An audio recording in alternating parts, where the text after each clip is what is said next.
The Muenster Hornets survive Kraut Bowl 2.0, win the region, and on to the state semifinals. Hello, everybody. Terry Bennett here on the Muenster Hornet Football Show, right here on L4 Media. As the Hornets took care of Lindsay in a Kraut 2.0 battle, man, you knew Lindsay was going to play better than they did in that first game. And man, what a first half. Muenster makes a big defensive stand on the first drive, goes into half 7-0.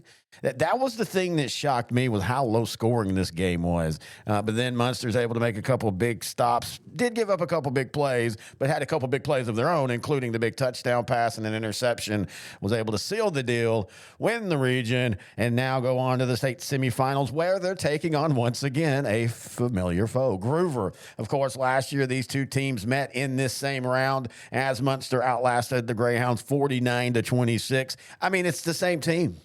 Both of these teams brought so many back. And when you look at it, and Coach will talk about this in the interview, when you look at them, they mirror Muenster. I mean, they have a quarterback in Briggs Satterfield that's their everything. He hasn't ran for as many yards as Carne has for Muenster, but he still is their leading rusher. Of course, he's their leading passer.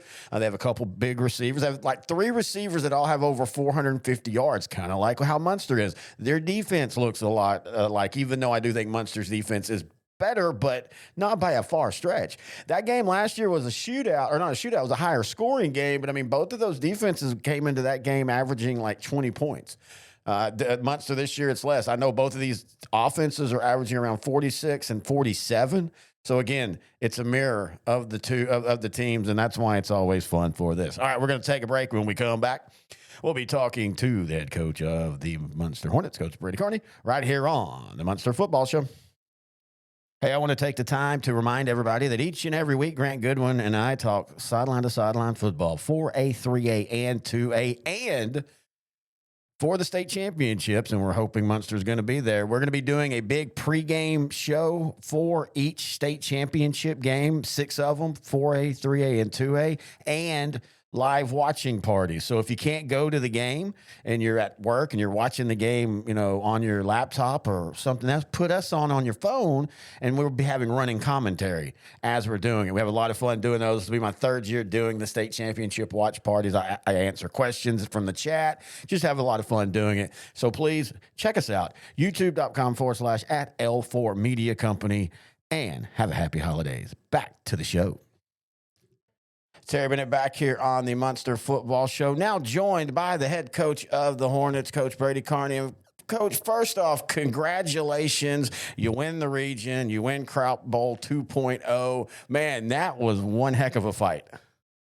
Yeah, no, we talked about it last week going into it. We knew it would be a good football game. Those guys are senior heavy and playing with a lot of confidence, and the same kid's been running the same offense now for 3 years. So, they're a good football team. And I thought we did a really good job keeping Lane bottled up and let Joe loose on the one deep pass. But, like we talk about, if we can keep those deep passes to 1 or 2, we feel like we got a good opportunity to win. And we kept it at 1, and we had to go cover 0 because we had to keep 8 in the box for the run game, So we were putting ourselves in a kind of a sticky situation with Joe out there, but we held up for the most part. And just a fight we had when it became a 20-14 game, going down and scoring again, and then holding them and getting a pick, getting a couple first downs to ice it. So the kids responded really well.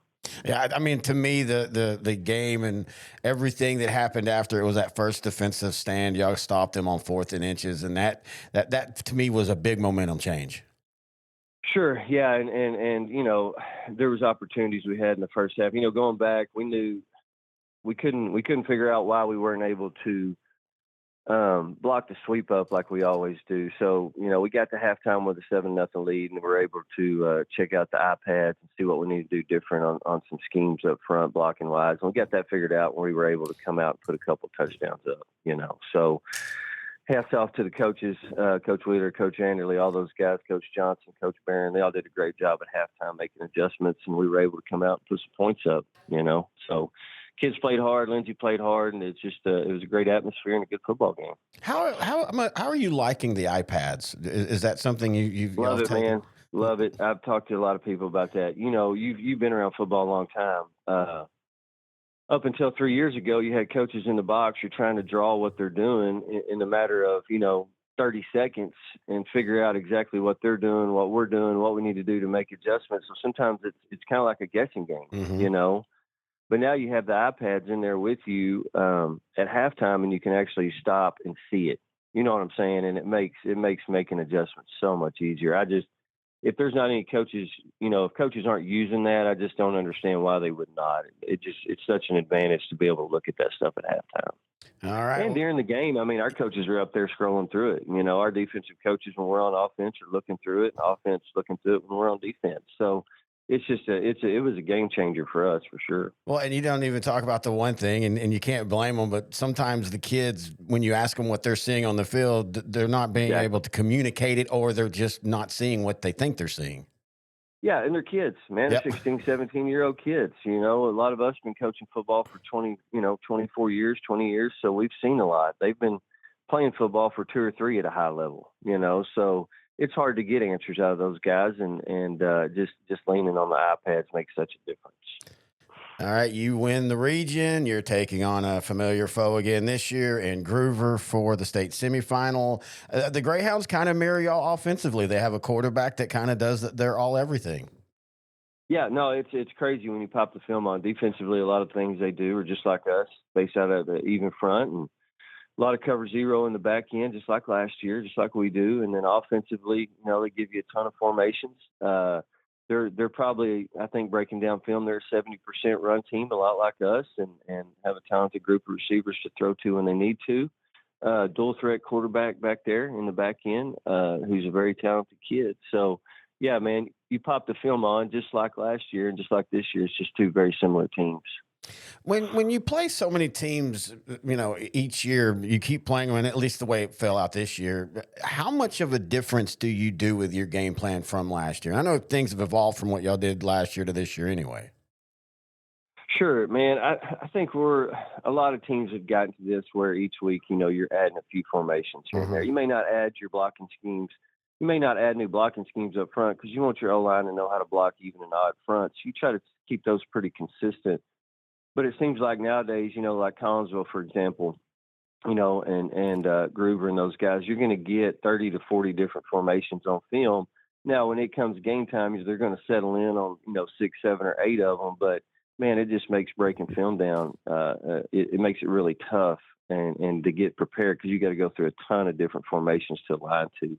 And that's kind of what we do. So, every week I feel like there's a formation or 2 or 3 that we're trying to get in to put them in a bind, just like they're going to do for us tonight.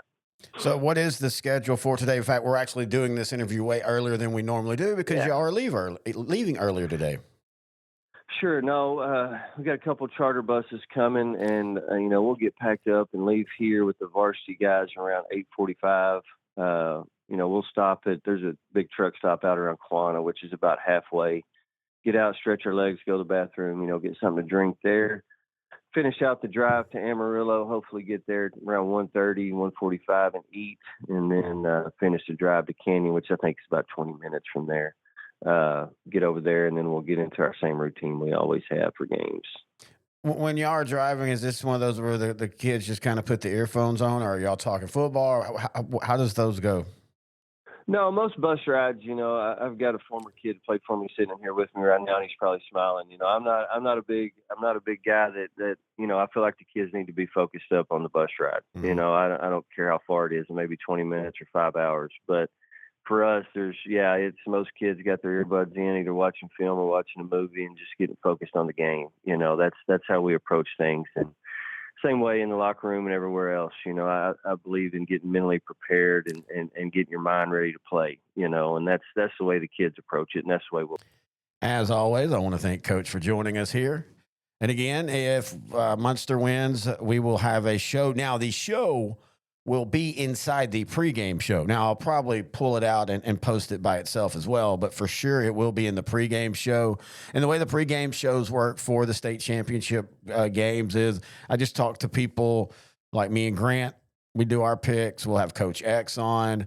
We'll also have people from around the regional shows like Kenny Heath in Central Texas, Chris Welch in West Texas. Might have a couple of East Texas guys on. And we just kind of give our picks for each game. And then I just put them into a little package, about a hour to 45-minute pregame that'll play before we start our watch parties and watching the state championship games and all that. And if I have the time, and that's always the biggest thing on next week, because my stuff is all scrunched from Wednesday to Friday. If I have the time, I will post the pre-games separate of running them during the live show as well. Any questions, thoughts, or comments? Email me, Terry at S2SSport.com. If you're going out to Canyon, be safe. It's a great stadium. It's one of the better stadiums out there, and it's going to be a blast tonight. I think we're going to come home happy if you're a Muenster Hornet. But until then, I'm Terry Bennett. This has been the Muenster Football Show on L4 Media.